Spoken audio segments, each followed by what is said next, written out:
Welcome to the Recharge Podcast, powered by REMAX of Michigan, where it's all about real stories, real strategies, real estate. My name is Kaylee Wilkinson, and I'm joined by my lovely co-host, Ashley Dane. And today we have a stellar conversation lined up. Joining us is Josh May from REMAX of Grand Rapids. Josh has built a nationally recognized reputation through his real estate business, branding, and digital marketing presence. And we're going to dive into all of that today, how he started in real estate, how his business has evolved, the lessons learned along the way, and what's helped him stand out in such a competitive industry. So we'll talk about social media, marketing, and building an authentic brand in today's real estate world. So Josh, welcome to the podcast. Excited to dive in with you today. Yeah, thanks for having me. This is awesome. Going to be a fun one. You guys have been doing great. I've been following. Thank you.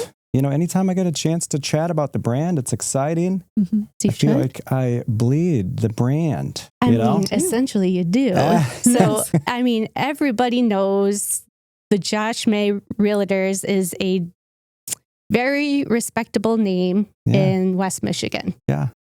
But that's not where you started. You started as a solo agent, building your business client by client, and you eventually grew into this very dynamic team that you have now.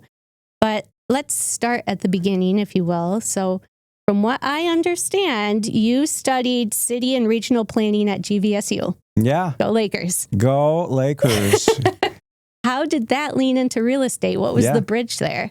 Yeah, that was a fun story, fun time. And let me take a step back. I grew up in a small town of like 2,500. And I think when you grow up in a small town, you're fairly isolated from, you know, the big city life. And you just don't really know like what the possibilities are. Like when I was growing up, I didn't know anything about sales, didn't know anything about entrepreneurship. And, you know, I went to college at Grand Valley and had always been in love with land use, geography. I always joke around because I won the 4th grade geography bee. And that was,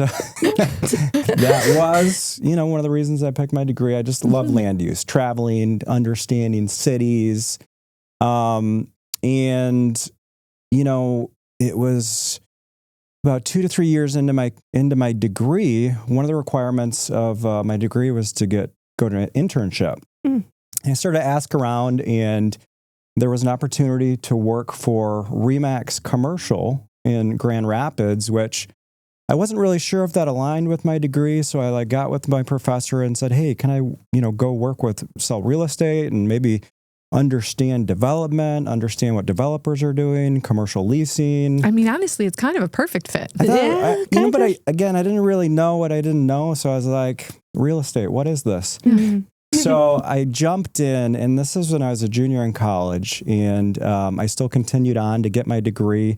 And when I graduated college, I had essentially an opportunity to either work at City Hall or just go for it in real estate. And I was able to kind of fall in love with the idea of this endless potential, the old saying of like, you get back what you put in. And I had never realized there was opportunities like that. And once I got a taste of it, I was absolutely hooked, you know? And that was 26 years ago. It's been such a fun ride. It's been such a fun journey. And obviously excited to get deep with you guys today. Yeah, I think your personality aligns well with real estate as opposed to a city office position. So thank goodness that's the path that you chose 26 years ago. Yeah. And the office too. Like REMAX of Grand Rapids 26 years. There's some big players there. So you were amongst legends. Oh yeah. I can understand why you look at that and say, oh, there's opportunity. Definitely some big names. And it was really cool to have started in the commercial arena. So my story is I was in the commercial world for about 2 years, and I love that because it really got me to think like an attorney. I always tell my agents this, like, You got to think like an attorney. When we're reviewing contracts, when we're writing contracts, like we've got to be detailed, we've got to be disciplined.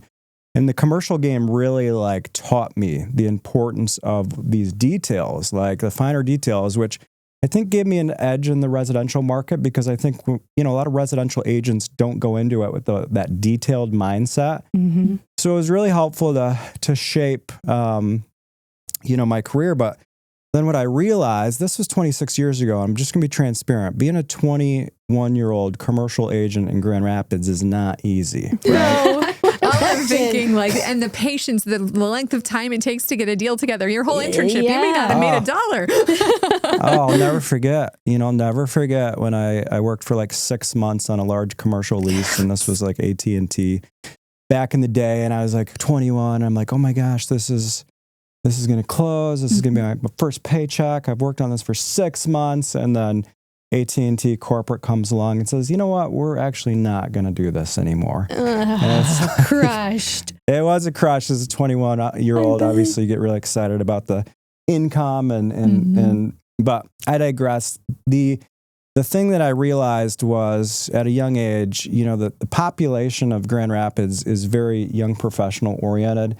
At that time, there was like 40,000 students from all the universities around Grand Rapids. And I was like, hey, I'm 22, I'm 23. Like, I think there's an opportunity to just grow with all of my friends, with all of these young professionals. And I was at a place in my life where I'm like just in survival mode financially. Like when you don't have the responsibilities of kids, when you're basically eating ramen noodles, like, basically using student loans to like survive. I was at a place where I could be, I don't want to say, we all know it's hard to get started in real estate, right? Yes.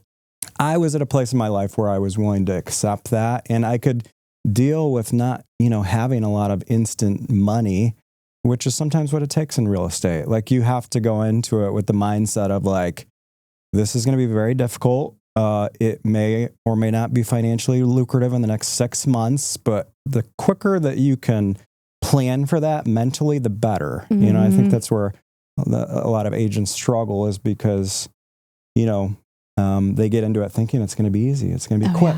And then they're like, oh, I haven't made any money in 3 months. What do I do? And you started in commercial. Right. Yeah. Well, I mean, you started in a town of 2,500. That's how you grew up. And then you went to GVSU, got your education, started in commercial real estate. Now you're in residential real estate. So you've seen the whole gamut, right? Yeah. Over your career, you've had a front row seat to watch Grand Rapids totally transform in those 26 years. What has changed the most?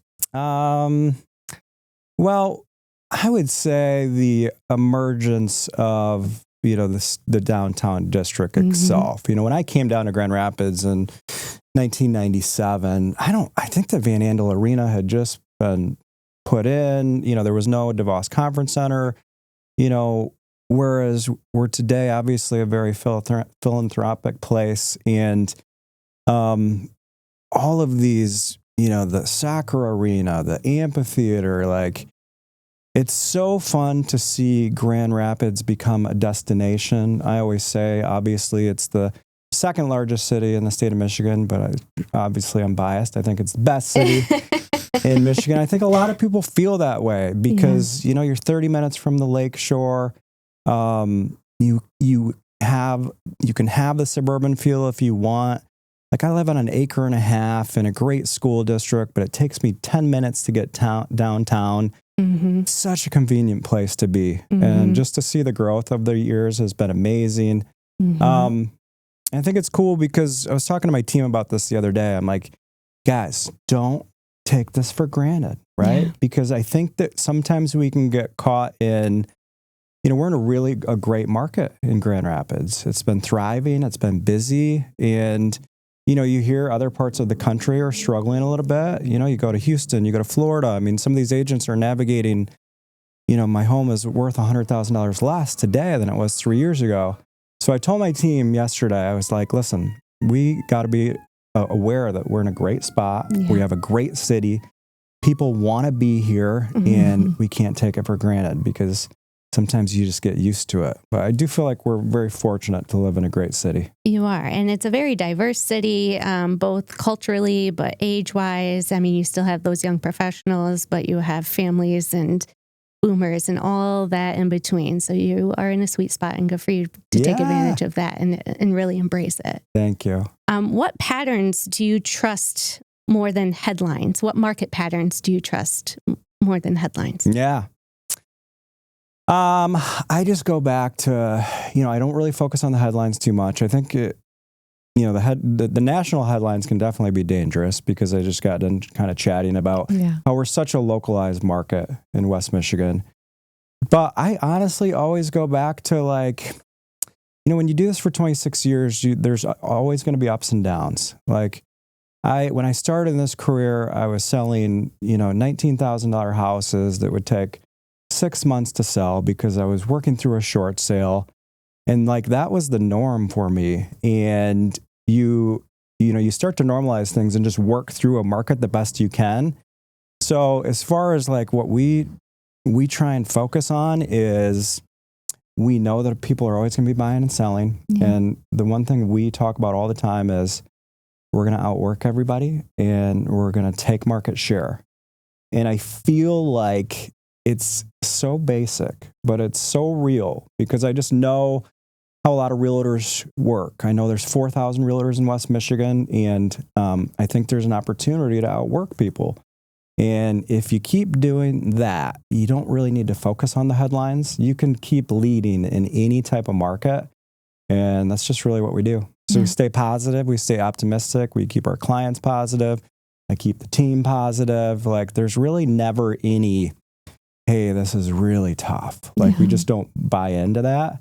We just want to lead and work through it. I think there's a lot of wisdom in that, because I talk to brokers and agents from around the state, and they can either have that attitude, or they can have the attitude of, interest rates are tough, it's affordability challenges. And you're saying, regardless of what's happening in the market, just outwork everybody else, and you will find sellers that need to sell their home, and you'll find buyers that need to buy the home. I love it. Absolutely. It is very true.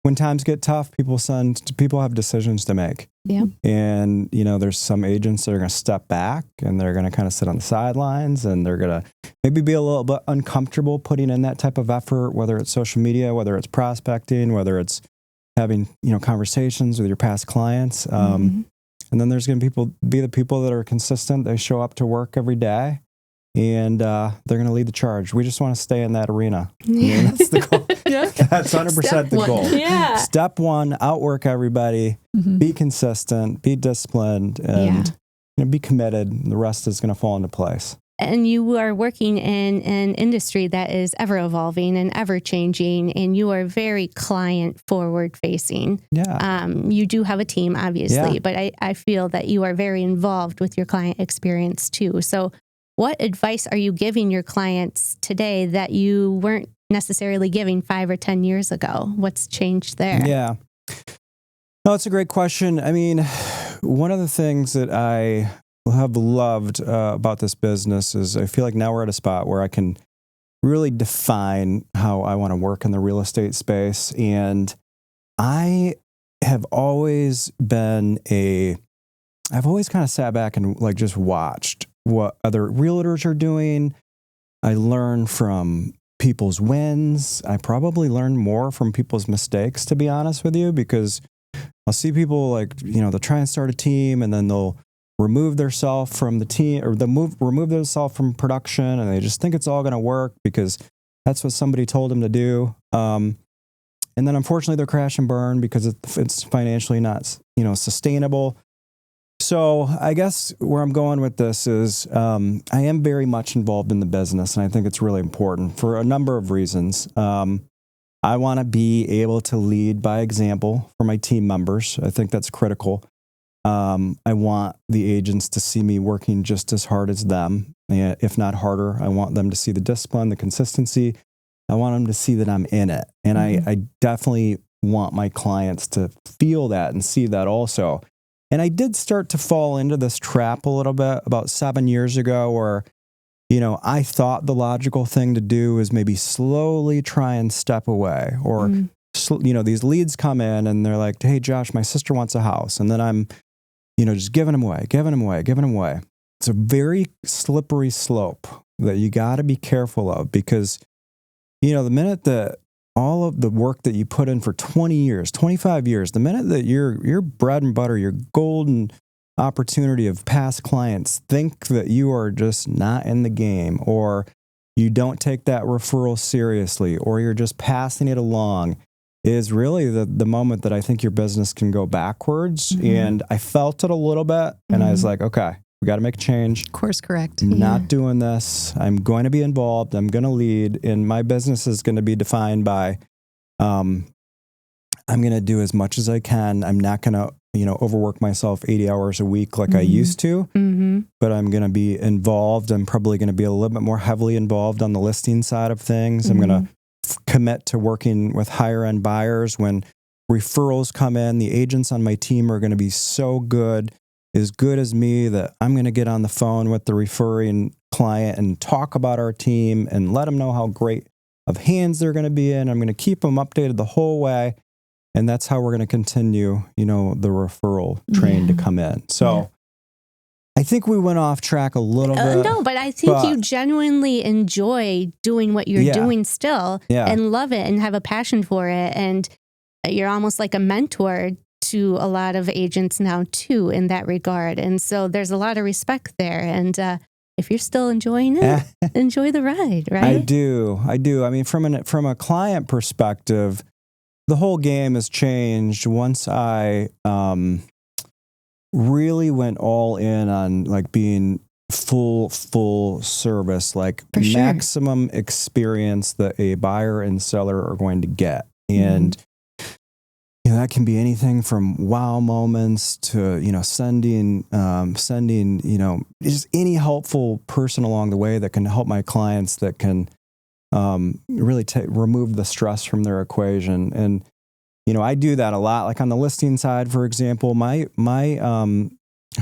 want to say my philosophy has changed, my structure, my strategy has changed, where now it all comes down to how can I put a seller in a position where I'm going to do two things. I'm going to make them as much money as possible, and I'm going to remove as much stress as possible. And I try and beautiful combination. Yeah. So, and at the end of the day, like, as long as I'm not making this stressful, because I could go to them and be like, you got to do this, you got to do this, you got to fix this. We have systems in place where, I'll have my designer over, I'll have my stager over, I'm taking care of that consultation. I get the list of improvements. I'm connecting, my vendors, my contractors, trying to make that portion very easy for them. And at the end of the day, like they're making a lot more money. Mm-hmm. They're so happy. Mm-hmm. And like, I just want to be in that arena where they are really seeing and believing in the value that we are giving. And that's kind of where I'm at in my career, is like, I want them to feel like they got what they paid for and much more. For sure. Right? What's been the evolution of that process from like solo agent to building a team to building out this entire operating system for a team to provide the best possible client? Did this happen organically? Was it by design? How did we get here? Yeah, no, great question. Well, I think as we grow as entrepreneurs, the first thing to understand is our own personality style, right? Like, and this was my missing link, quite frankly. I started a team out of necessity because, quite frankly, I started a down market when the only thing I was doing was working with buyers, because there wasn't really, I was too young. I didn't really have any seller opportunities. So every year I was working with like 30, 40, 50 buyers. That was my whole thing in my 20s. And then in 2011, the floodgates opened because the market corrected itself, and all of those buyers then became sellers. And all of those relationships then turned into two transactions. And I had been doing business about 10 years at this time. And, unfortunately, I just started losing my ability to service people at a high level. Like, I'll never forget the first time that I actually got fired from someone. And it was all my fault. And I couldn't figure out how do I change this? So what happened is my clients, very motivated, needed to buy a house. We had their home sold already. We closed on their home. And I was in the car, like driving someone else around, or I was in the middle of a home tour. And these other clients called me and said, Josh, we want to see this house. And I think they had already been feeling how busy I was in general. And I couldn't show them the house. And then an hour later, I had to call them and say, hey, the sellers decided to accept another offer. So my clients didn't get to see the house. They kind of could put it on me. And I 100% agree with them. But once that started happening, I was like, I need to make some tactical shifts in my business, because at that point, I'm like 32 years old. I'm thinking to myself, I'm doing this for like another 30 years. Yeah. It's not sustainable. Yeah. I was working 80 hours a week. I was very unhealthy. Wasn't a great husband. Wasn't a great father. Basically, I was the definition of like unhealthy realtor. It happens. There's a reason that we can all picture what that is, because left unchecked, this business can carry you away. Yeah. Yeah. So, and then, if you're not strategic about it, you put yourself in a position where you put the pressure on yourself to figure out how to do it all. And if agents don't help or have help, they have no other choice but to do it all. So they're going to be like up at night writing listing comments at 11:30 p.m. and they're just stuck in this rut, because a lot of agents are uncomfortable in the unknown of like, what does it look like to bring on a buyer's agent? What does it look like to bring on an assistant? And it's a very scary decision for a lot of people. Well, yeah. And then you're letting go of what you've had control of this whole time, right? That's a whole other situation. No, it's exactly a perfect segue, because that's where I was going. The toughest part for me was just letting go. Right. And that goes back to the personality style. My advice to anybody would be, if you are starting a team, just understand your personality style, understand your need for patience. I'm a very high D driver, in the personality profile test, which I, quite frankly, just lacked a lot of patience. You do something by yourself for 10 years, and then you expect that everybody else around you should be operating at your level. And if they're not, you get very frustrated. You're like, speed it up. What do you mean you don't know how this contract looks? Or what do you mean you've never looked at a purchase agreement? You want me to explain this to you? I ain't got time. So the evolution was, the team came out of necessity. The learning and growing pains were quite simply that I needed to learn how to be a better leader. I needed to be more patient. I needed to be a better educator. And once I realized that, that's where the big change happened. I started to shift my mentality more into really getting excited about developing other people around me, because my business is good. I've got things rolling. I'm still going to work on that. But if you're a part of my team, I'm going to commit to developing you to be a great agent. And I think my team members see that. I do feel like they see that. I'm very proud of the retention we've had over the years. Like, everybody on my team has been there for 12, 13, 7, 8. That's amazing. It's so fun. And I just feel like I put a lot of effort into making sure that there's an equal value versus value received, right? Value given versus value received is what I always say. It can't be one-sided. And that's why a lot of team members crash and burn, because they start a team out of necessity because they need to, and then they're too impatient to put in the work of developing others, because they're too focused on their own business, and they're not really giving their agents and team thought and time. And the minute people start to feel like that, I think they're going to go in a different direction. So people need to feel, that you are invested in developing in their best interests. And that's where I have a lot of fun. I do. It's like a culture thing of always tinkering with like team workouts or birthday lunches, or maybe we're, this year, for example, we've got a team goal. Trying to take the team to Puerto Rico, of all places. Team goal, if we hit our large number. And it's just, these are the fun type of things that I think people want to be a part of. Oh, yeah. real estate can be a very lonely space, and you need camaraderie. You need to be able to talk with people. You got to be a sounding board. And I think if you can create that, like that's the stuff that people want to be a part of. So very proud of it.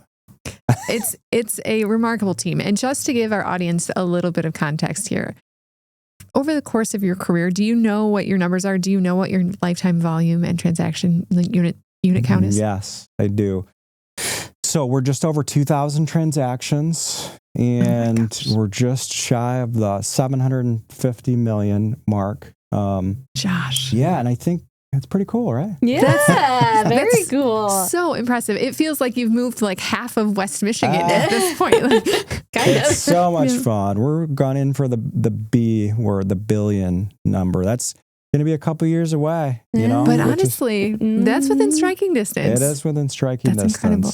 Do you ever step back to think about like what those numbers mean? Like 2,000 transactions. That's a lot. If you consider two sides of the family, and on a transaction, that's 4,000 different families in Grand Rapids that you've helped move. Do you ever step back and think about the impact on so many lives? Does that hit you, or do you just kind of roll through it? It's I feel business as usual. Yeah, I try to never take that for granted because I know how hard this business is, you know? I've been on the other side. I've been a scared young agent, you know, and I feel very fortunate and blessed to like have created a business after 26 years, but I definitely never take that for granted. And I always tell my team that we are so lucky to have an opportunity. I don't want this to sound cliche or corny, but we are so lucky to be in a place where we're like literally in the midst of helping people make their biggest decision in their life. And I love that pressure. Like I take it in, I take it on, because when this is the biggest thing that's going on in someone's life, like you want it to be impactful. You want it to be a great experience. And like, you're kind of the gatekeeper of making, like being in charge of how this is going to go. It's going to go one way or the other. So I don't take it for granted. And that's another great lesson for everybody listening is, you know, we are in a business, you know, whatever you're doing in sales or entrepreneurship or real estate, like the minute you think that you have it figured out is typically the minute that you start going backwards. And I have experienced that firsthand. I'll never forget, like 3 or 4 years ago, I had a career year, and I said to myself, this was like the kiss of death. I said to myself, I finally made it. Oh, gosh. I said, I finally made it. And I followed that up with like not working hard. Oh, no. Because I was like, oh, I think I made it. Like, I think the business is just going to come. And then I followed that up with like the worst 6 months of my career. So never again say that. Never fall into that trap, which is a great lesson of like, we are in a business and everything is changing so much, so quickly. You have to make that a part of your business development strategy of like trying to stay ahead of trends. Like, am I just getting by, or am I putting the effort into making sure I'm leading the industry in these trends? So you gotta keep growing and learning. There's too many stories of people stopping and then, you know, they're out of the business. I'm not saying we'd go out of the business, but I want to keep growing. We want to keep growing, having fun with it. Yes. Yeah. How do you keep, with that number of transactions, how do you keep the high level of service? How do you keep it from feeling transactional? Right. These are good questions. I mean, we have all of our systems in place. We have, I've got 5 agents on my team. I've got a full-time marketing assistant that she also doubles as, you know, client care. We've got a full-time transaction coordinator. And we have made the client experience such a focus of our business. It's like literally all we're talking about and all we're tinkering with is like learning from things that we can just do a little bit better. Like I always tell my agents on my team, like the way that you grow a business is you have to be so good that people are going to talk about you, right? And if you're average, they're just not going to talk about you. Or if you're below average, they're not going to talk about you. Or they're going to talk about you, but not the way you want. Not the way you want. So you really have to create a business that is centered around giving people a reason to like talk about you and their experience with you. And we're fanatical about that. We, map out. One of the things I want to dive into is just like for any agent that's starting a business, again, it's very easy to get caught up in the day-to-day of this business, but one thing I've also learned is as agents, we're great. We can be great idea people. Sometimes we're not great at executing the plan because we get very busy. We're going on showings. We're going on listing appointments. We're doing whatever it takes to get by, and we don't have our systems in place.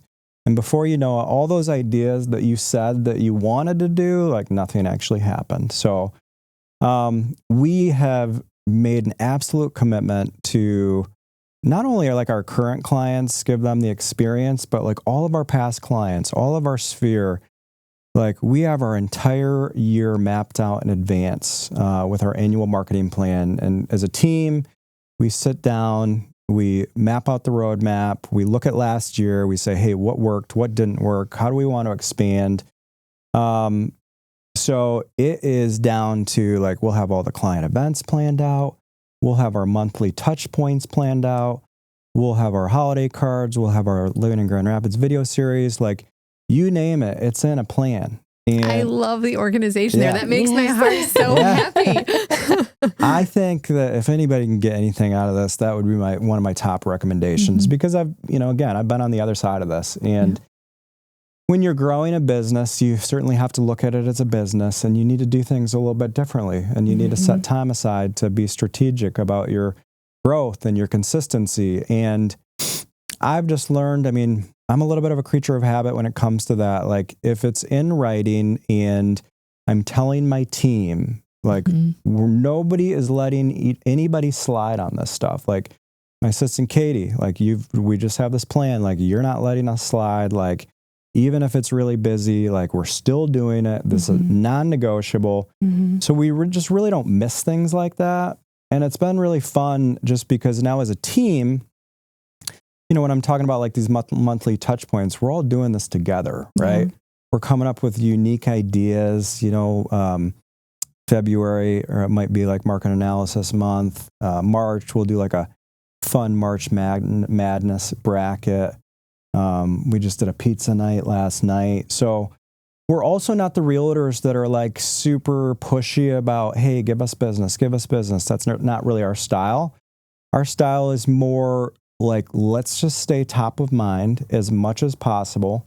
And if there's an opportunity to ask for the business, certainly we're going to be there. But our goal is not to just continue to bother people with our real estate needs. And I think another lesson for people, I'm not sure, maybe we chatted about this, but I'll share like one of the other things that I think is critical for agents to understand that at any given time in your entire database, there might be 5% of those people thinking about real estate.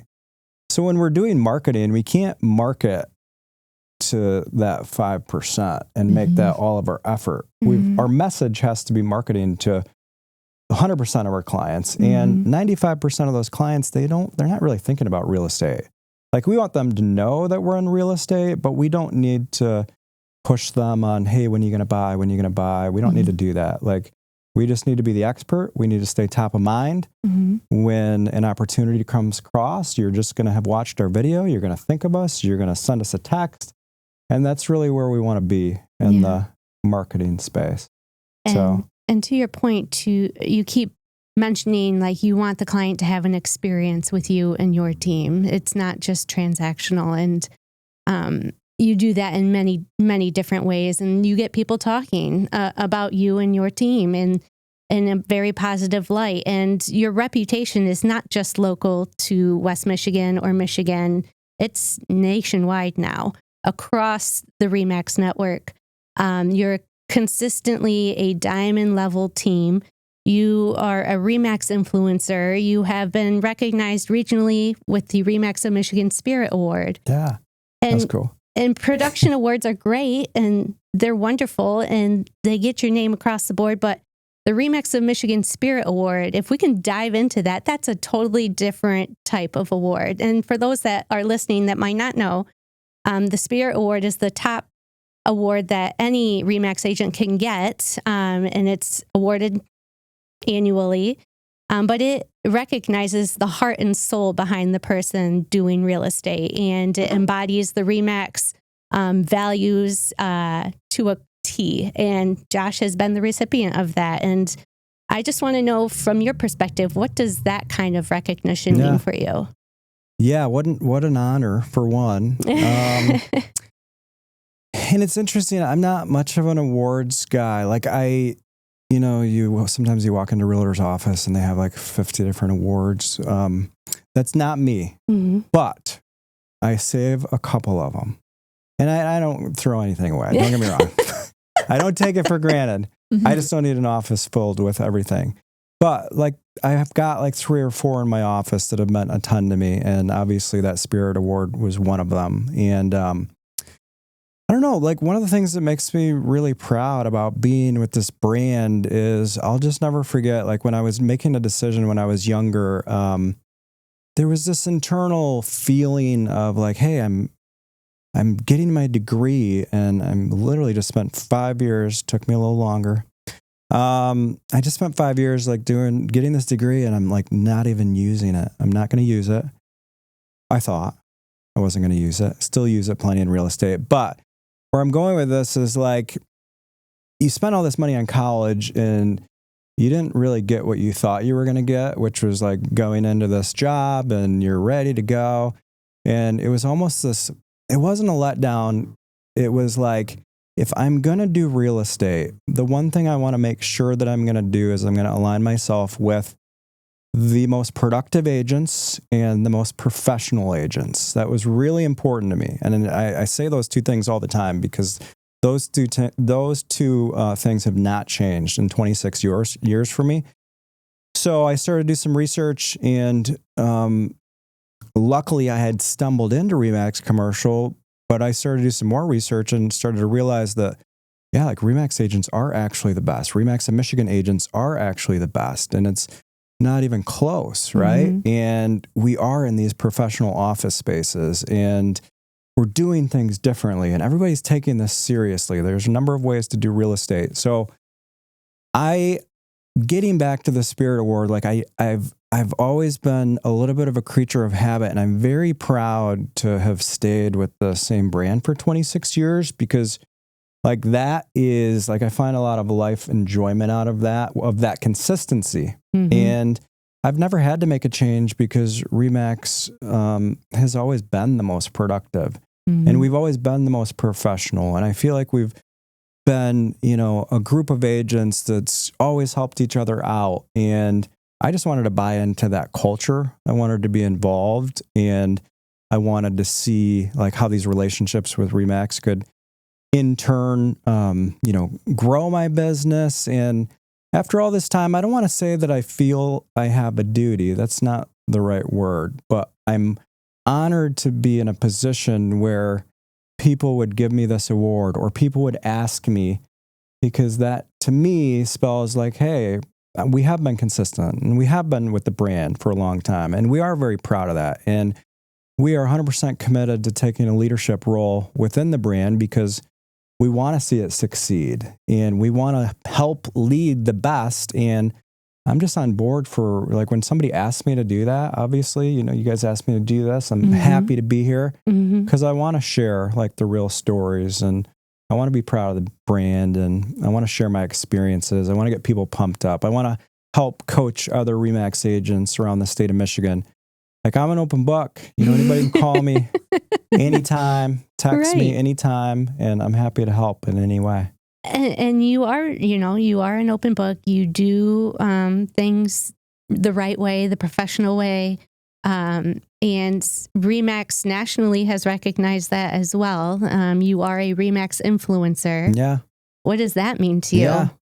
Well, I'll take a step back. It's actually a REMAX Trailblazer. Oh, my bad. Trailblazer. There's the only reason I say that because there is actually REMAX influencers out there. So I think you're both. Okay. Okay. No, it's again another really big honor. There's been a couple times where the REMAX corporate has come to me, like LLC has come to me in various spaces and asked me to do things like this. And it's one of the biggest honors, honestly, that I can have ever received, because if you really think about it, there's 140,000, 150,000 agents. Yeah. And this REMAX Trailblazer group is like 25 agents. And, I think they're looking for people that have been consistent with the brand, that they know want to lead the brand, that can be a positive influence on people. And that's the other thing is like the recent change in REMAX has brought us more together as an agent-led organization, I feel, right? I agree.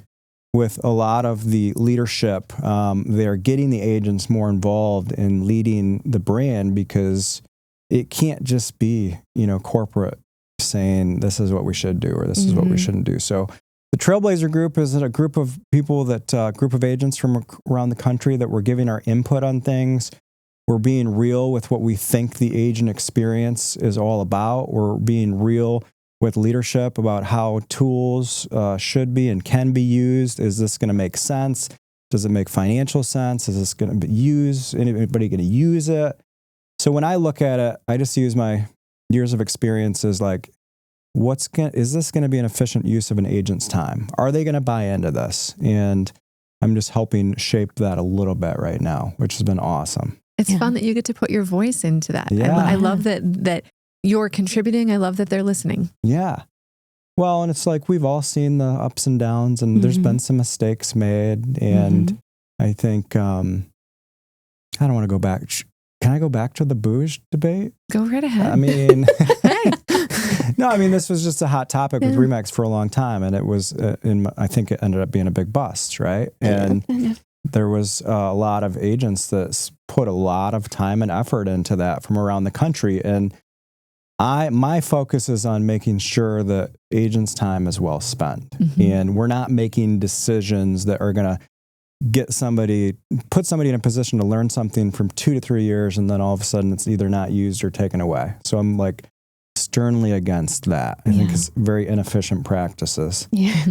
I will forever count that as one of my career achievements of being able to look at it and say, not yet.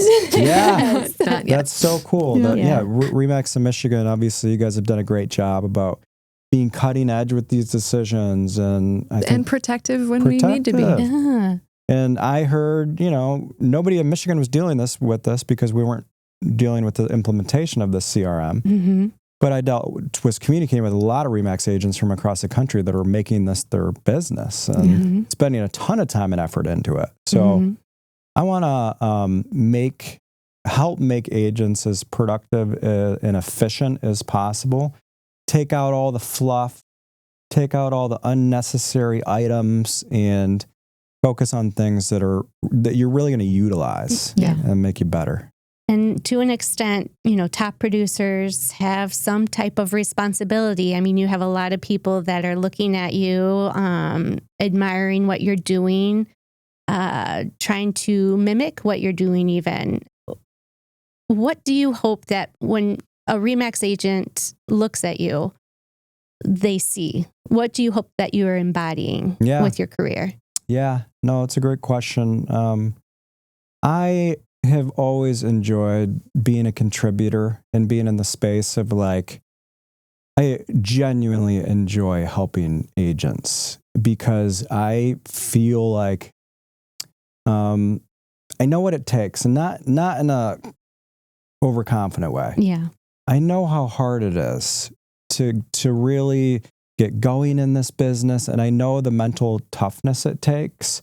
And I take that on with open arms because I think if I can help agents get past these hurdles and understand, maybe the ways to look at their business a little bit differently, maybe the ways to be more efficient, Like, let's get on a mastermind. Let's have this call. Like, I'm all in on that stuff just because I've been on the other side. And I think that at the end of the day, like real estate, the growth in your real estate business actually isn't a ton of flashy things, right? It's being mentally strong and it's being disciplined and it's not getting caught up in all the extra noise, all the extra fluff. You got to be really good at a couple things and you got to be really committed. You got to be really consistent. And if you do those things with a level of mental toughness, because you're going to have a lot of ups and downs, you're going to be questioning, am I on the right path? And I think that's the biggest thing that agents need, especially new agents. They really need coaching in the mental side of this business. Mm-hmm. And I think that's obviously why we have such a high turnover rate in real estate, is because people aren't prepared for those mental challenges. Mm-hmm. And then they give up a little bit too soon. Mm-hmm. And I love when somebody is in a position. I've had agents on my team sitting in my office in tears. Like, I don't think I can do it. I don't think I can do it. I don't think I can do it. And then it's my job to coach them through it, to get them through the mental side, to get them to visualize their future in 3 to 5 years from now. Mm-hmm.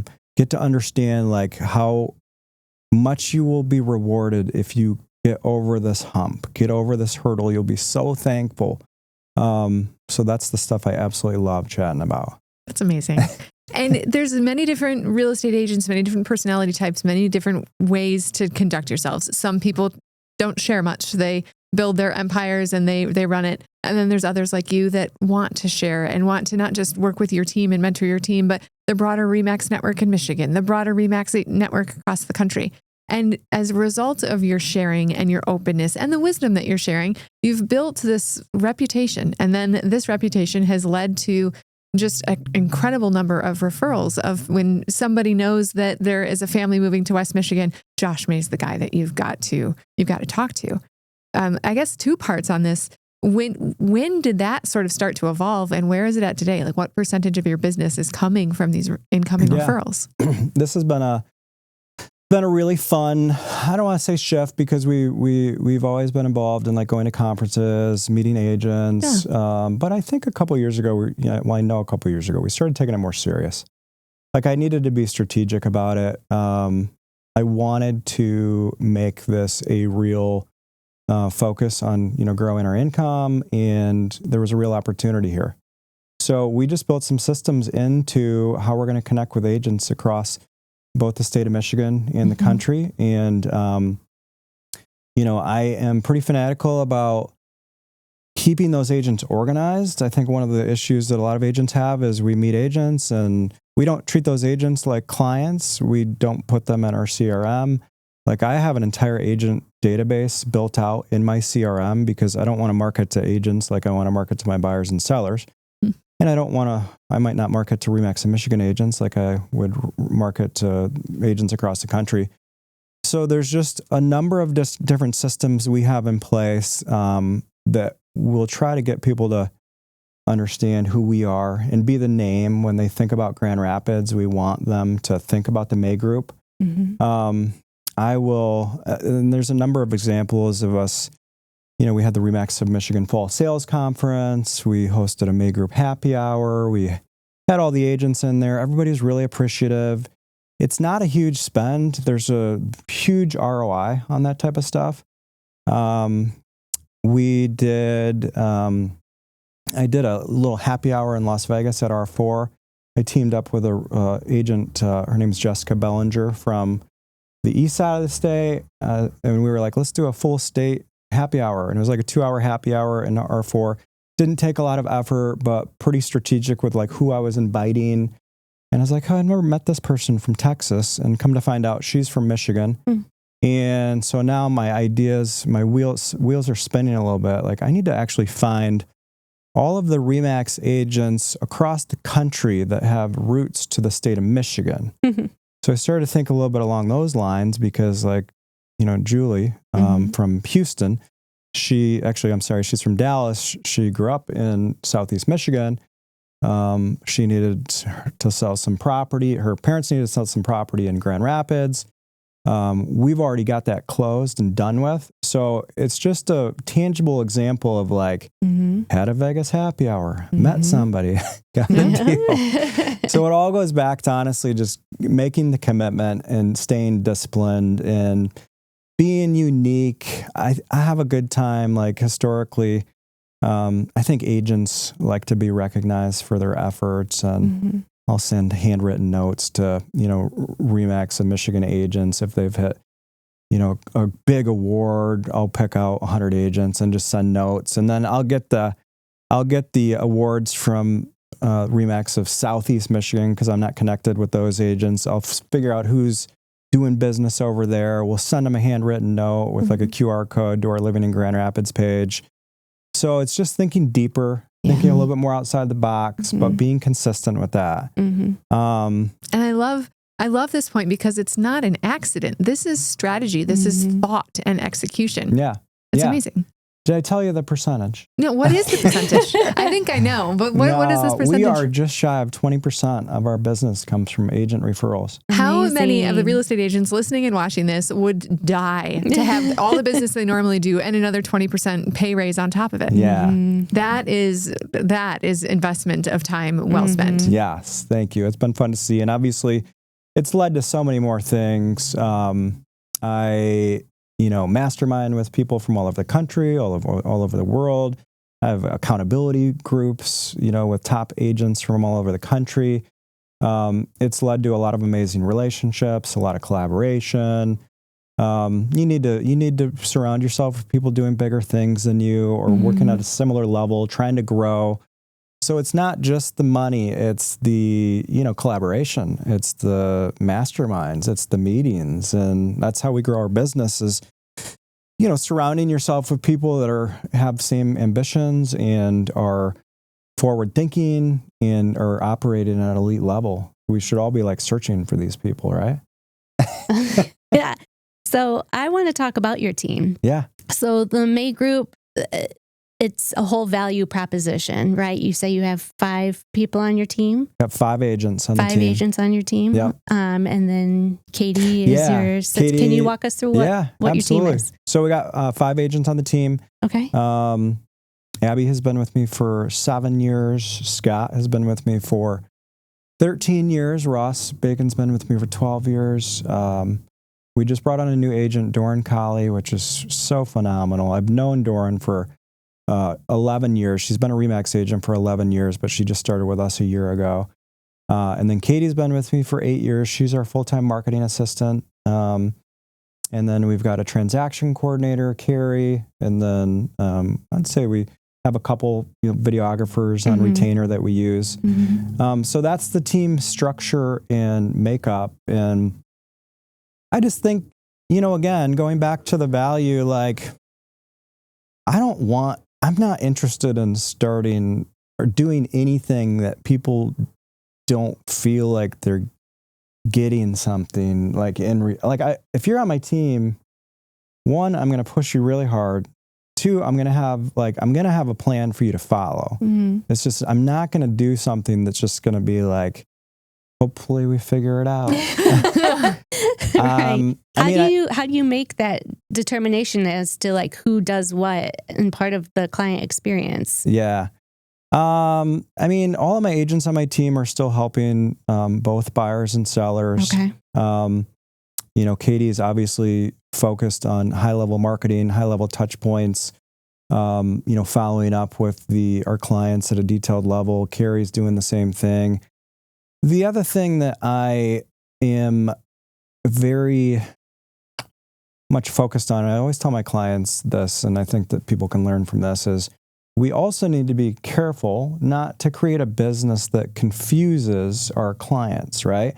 We don't want to create a team that is confusing to the consumer. Who do I talk to? Who do I talk to? Like, I don't know. Or am I working need a map. with you? Yeah. So I always tell my clients, I'll look them in the eye and say, hey, listen, I've spent years developing systems that are meant to eliminate any confusion.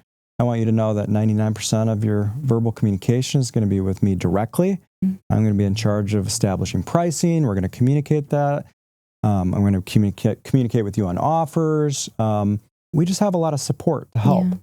So I think that's really important for agents and developing team leaders is to make sure we're not confusing the consumer. Yeah. Because they do want they do want like their go-to person. It's my opinion that they don't want 3 go-to people. Right? Mm-hmm. They want one go-to person that they really believe is invested in knowing everything about their situation. And then we just sprinkle in the support and they feel great about it. So back to the value proposition. I mean, the value proposition is all of the systems, I like to say, I don't want to say it's a plug and play system because that sounds inauthentic. But agents can step into something that they have a plan to follow. And I know that a lot of agents need that and they appreciate it. And like agents are often, depending on your personality style, you're great at sales, but you might not be good at all the other details. And we need to set you up for success by having all these details in place. Like you're probably not going to plan a client event, but guess what? We're going to do this for you. And all you got to do is text your clients and this is your touch point. Yeah. So I think agents, they want to know that you have a plan in place that is you are investing in their growth. They want to feel that. They want to believe that.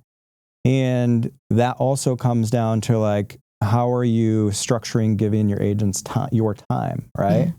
Are you making that a point? For my agents, like I'm still always in coaching mode with them. Our weekly meetings are very systematic in terms of how we meet as a team. We meet once a month to set our accountability pieces for the month of June. We just had breakfast on Tuesday. First Tuesday every month is accountability, setting your big racks for the month. And I was just talking to one of my agents' fiancés about this last night. And this is Abby's fiancé, Dustin, because Abby's been with me for 7 years. And I was saying, hey, like my big thing right now is like, we can't get lost in the day to day. Like we do need to be consistent with like, our daily commitments, but at any given time, we need to be focused on 1 or 2 big rocks that are going to actually move the needle in your business. And I'm very big on like, okay, on a monthly basis, you might have 8 accountability pieces. 6 of those might be monotonous, boring, but you got to do that work. But what are the other 1 or 2 things that you're pushing yourself outside of the box? Like you're making a commitment. Is that like your commitment to, finding out who the decision maker at Corewell Health is? What is your connection there? Is that your commitment to raising your price point in the luxury market? Like, how are you going to do that? What's the plan? So at any given time, we're focused on these accountability pieces. The agents see me pushing them in this arena. They like it. They need it. We have fun doing it together. So the value proposition is having the plan, having a structure in place that people can see how much time and effort you're putting into this. They have all the resources. All they got to do is be consistent, disciplined, and we're going to help them grow their business. And love it. That's been the fun part. Yeah. Yeah.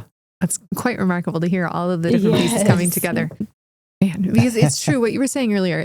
Real estate agents, so many of them, and I mean vast majority, 92% of them, spend their time working on the deal right in front of them. And then they don't take the time to lift their eyes to the horizon and plan and be strategic. So you're forcing them to look up for the betterment of their career and their future. Yeah, I've got an idea for agents if you guys want to hear. This is what we're here for. This is my latest idea. Yeah. Which is working, but this is a good story of, making a commitment to a big picture idea. One of my past clients is the sales director for an independent assisted living community. And they're starting a new phase in Grand Rapids, and they've got like 40 different, condo openings for their independent living. So she's in charge of, selling these for her organization. It's not like a true real estate single family house sale. It's as a service-based. And she pulled me in and said, "Hey, Josh, how can you help? How can you help these older people that are moving in the community? They've been in their home for 30 years. And like, how can we make this easier for them?" So I went to work and I'm like, okay, this is perfect. This is right up my alley. Like, this is one of my next big rocks. How can I make the experience easier for people when they don't know what to do? They don't know where to start. They're moving into a new condo. They've got 30 years of things in their house. Oof. They're going to move at a slow pace in most cases, right? They're a little older in most cases. They're just moving slower. Mm-hmm. So I developed this plan and I give presentations at the community. I bring my designer stager in and we offer this free for them. And my value proposition to them is, just have me over. Like, just have me over. We're going to map out a plan. We'll then have my designer over. We're going to take the next 6 months getting your home ready. So I've developed this plan, and this is only one community, right? But I have 5 listings right now that I'm working on actively just from this commitment to one independent living community. So now I'm like, okay, there's a lot of other independent communities. We've just mapped out this plan. Why aren't I communicating, or we should be communicating with everybody in Grand Rapids about that has an independent living? Like, we'll do the same thing. We'll duplicate it. We'll get in. And then at any given time, we're just going to be helping, 10, 20 different people get their house ready. But that's just a big picture idea of like, you got to think big. You can't think too big all the time because you won't get anything else done. Yeah. But like, just that 10, 20% of your effort needs to be on bigger picture items that are pushing your business forward. So just an idea for anybody listening. Wonderful. REMAX of Michigan agents. A very good one. Someone please take that, replicate it, and then reach back out to Josh and tell him what it did for you. Yes. All right. So to talk about another big picture item, you were probably one of the first practitioners in the West Michigan area that really went deep in video. I, for fun, went to your YouTube channel and I was like scrolling back to see how far. It's over a decade. You have over a decade of, was YouTube around a decade ago? This is barely. How did you get into this, and what is the structure now for your video strategy? Yeah. I think another lesson learned is, and everybody can ask them this question. Everybody can ask themselves this question. What does the public think of you? Like, are you actually giving the public an idea, like who you are as a professional? Mm-hmm. Because that is really hard to do if they don't ever see you, or they can't hear you speak, or they can't hear your mannerisms, hear your professionalism. So when I started this, my entire goal was just to be like, I want to be front and center, because I feel like I just want people to see that we're normal people. We're real people. We're going to help you. We want you to see like how we communicate. So we made a commitment to what we call our Living in Grand Rapids video series. It's definitely been a labor of love. And it really just started with us wanting to show off the community. It wasn't really a ton about real estate. It was more, what's great in Grand Rapids? What do you need to know about? And we wanted to be community leaders. And, that commitment was about 10 years ago. Every single year we, keep adding to it, which is fun. I never do things too fast because I want to make sure we can execute. Mm-hmm. But the cool part of the story is, and I think, of course, agents can learn from this piece, is like, once you map it out, like, you have to make it a non-negotiable item. Mm-hmm. The easiest thing in the world for you to do is say that you're going to shoot a video and then get busy with work and then just not do it. Mm-hmm. Like, if everybody's being real with themselves, we've all done that. Mm-hmm. It happens a lot. And this is the one reason why a lot of agents won't get started in it. But I just looked at it as, this is a long-term business growth strategy. Mm-hmm. I want to attract people from all over the country, all over the state of Michigan, by showing off our community. That was the goal. And obviously, early on that was tough, but now we're seeing the rewards. Now we're getting phone calls from people from all over the country. Have you had a scenario where you've gotten a conversation from somebody in a different state? Oh, yeah, absolutely. I've got a number of examples that, people will go, what it is Google owns YouTube. Yes. Google owns YouTube. Everybody needs to understand that. So we don't really get like a ton of leads from YouTube, the site itself. Like we're not there yet. What we do get is, because we're so focused on so many of these videos, our SEO is off the charts. So people are watching our videos and then they're looking at us and saying, hey, these seem like pretty nice people. And then they'll go to our website and then they'll call us or they'll email us because, we need to understand that the consumers are doing all of their research in most cases before they reach out to us. And they want to. Consumers want to have control of that research phase, and you just helpfully provide them the content. Yeah. Yeah. So I've got a number of examples. I'll share this one from last year that these clients, Aaron and Bonita, were from Indianapolis. And I was driving across the state. It was like last summer, Tuesday. I got this strange text that came across, and I was convinced that it was spam. I was 100% convinced it was spam because I was like, nobody would do this. It can't be this easy. I got this text and it said, hey, we just, watched your videos on YouTube. We live in Indianapolis. We're approved for $2 million. We're not approved. We're a cash buyer. Oh. So that even made it seem more fishy, right? We're a cash buyer for $2 million. And then the last question in the text was, will you help us? I was like, this can't be this easy. You and the prince from Nigeria, right? Can't be this easy. But sure enough, no, I followed up with them. We jumped on a Zoom call, understood that they are real people, and we got them settled into Rockford last year. We have so many examples like that at any given time. Any given time, we are working with somebody that found us on our channel, and they appreciate the content because we put a lot of effort into like really giving the consumer a feel of like what it is actually like to live in Grand Rapids. And that's a financial commitment that I've made. The ROI has been absolutely off the charts for my annual spend. We're at like a 20x return on that. Only all marketing channels could provide that. That's incredible. Yeah. So it's been so fun to see. And I do believe that with that consistency of production, we're just going to keep doubling down on it. And it's the type of business where as agents, like, it's literally like the best lead you can get, right? Like they're asking, they know who you are. They know how you work. They know that you're an industry expert. They know you're an area expert. You communicate in a professional manner. You look like somebody I would like to work with. And will you help us? Yeah. And I'm like, oh, of course, that's what we do. So it's very easy. It's not the, it's not the random Zillow lead. It's not the high generation lead platforms. It's the, will you help us? And we are obviously happy to help at all times, but it's just because people are doing their research.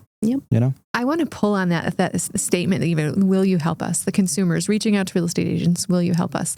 One of the things that I've noticed about your marketing strategy recently is a lot more storytelling and getting deeper instead of just the, look at this beautiful home we sold, congratulations to sellers, but getting into the why behind the deal, why they needed to move, what happened with that house, what was the transaction. And I think when you're on social media and you see the beautiful house, and then you click like the see more, and then the story just scrolls down, you see so much more from a consumer standpoint of, oh, wow, this real estate transaction, buying and selling a house is not quite as easy as I thought it was. And man, he's solving that problem. And I would have ever even known that could be a problem. Yeah.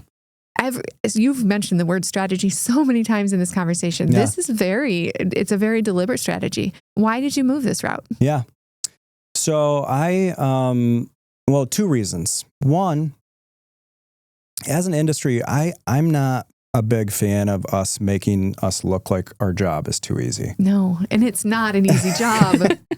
So you're never going to find me being the person that says sold in 2 hours. Right. I mean, it happens, but it's sold in 2 hours because you put 6 months worth of work into it beforehand with your stagers and your. So I want to tell that story. And one of my colleagues and mentors told me once, and it's always stuck with me, when you're telling a story, the person listening has to visualize. Like 100% of the time, they're visualizing that story, pieces of it. When we're talking about bringing a stager in, when we're talking about improvements of a house in Grand Rapids, you're probably thinking about a house of Grand Rapids right now that needed some improvements, needed some carpet.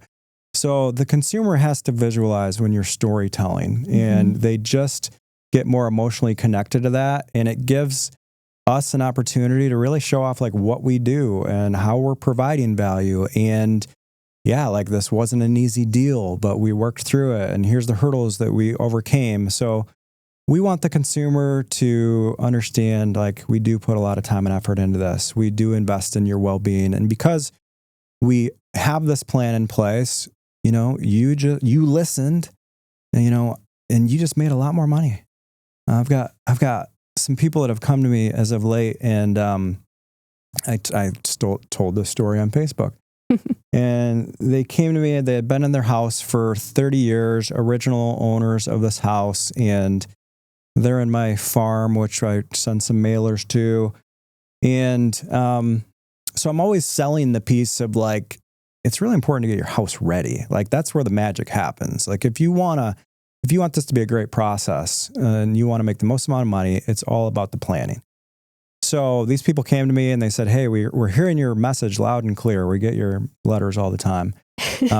We actually are going to do whatever you say. Like we're going to listen to whatever you say. Okay. And I advised them to spend some money. And they were perfectly comfortable doing it. I think our total investment was about $27,000. And again, you're picturing a house that's dated, original owners, 30 years, oak trim everywhere, old carpet. But I told them, I'm like, if you invest in this, you know, let's refinish the hardwood flooring. We do paint, we do this, we do that. There's going to be a big return here. And they invested $27,000 and they made an extra $100,000 on top of that in 6 months. Right. So that's the stuff that it's like, oh, that's where I want to be. Like, I want, like, that is the competitive drive. And like, I want you to be so happy that you followed this plan, that you made all this extra money and you were committed to it. And like, it's very exciting for me. Like that's where I want to be right now, for sure. And you've earned it. I mean, you truly have. It's been a labor of love the past 26 years. And you've been so open with both your team and just the industry as a whole. So like, thank you for sitting down with us and again, opening that up to us. If people want to follow you and your team, where can they find you? Pretty easy. Well, I've got an easy last name, or I got an easy name to remember. So just Google Josh May. And then I think there's a couple of us floating around there in the country, but you'll find me if you type in my name. Market Grand Rapids is our website. Living in Grand Rapids is our YouTube. So people can definitely find us. Yeah. Well, this has been such a fun conversation. And again, thank you so much for taking the time and just opening yourself up a little bit more. So thank you guys for having me. Let's keep doing this together. I mean, I feel like we're all trying to lead the brand, right? And it's, I mean, I think there's a passion behind it. There's a love behind it that I can see with all of REMAX of Michigan, everybody that works there. So I'm proud of everybody. I appreciate the opportunity to be here. Awesome. We'll keep having fun. That's right. That's right. And listeners, thank you for tuning in to another episode. If you like what you see and hear, make sure to subscribe, like, and share. And until next time, this is another episode of Recharge. Thanks.